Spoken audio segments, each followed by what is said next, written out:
Miiskapo ang tulo ka piniriso sa Zamboanga del Norte Correctional and Rehabilitation Center sa Barangay Don Jose, Aguirre, Manukan, Zamboanga del Norte kagahapon, Agosto 31.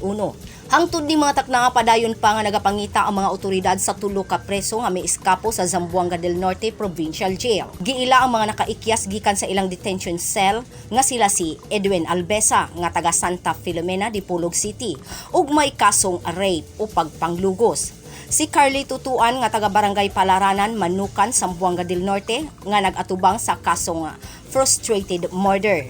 Ug si Silverio Baginat nga taga Barangay Uyan, Dapitan City nga aduna usay kasong murder. Matud pa ni Jail Warden Jose Pascual Ramuran nga kagahapon bandang alas 4 sa hapon nakaiskapo ang mga gipanghingan lang mga preso ug hangtod karon padayon paghihapon ang ilang gihimong manhunt operation ug padayon usab sila sa paghimo og investigasyon kung giunsa nila kini pag-ikyas. Gisaysay ni Warden nga kumpleto man unta ang mga piniriso og suporta gikan sa Provincial Jail ilawom sa administrasyon ni Governor Halushos sama sa pagkaon ug uban pang panginahanglanon.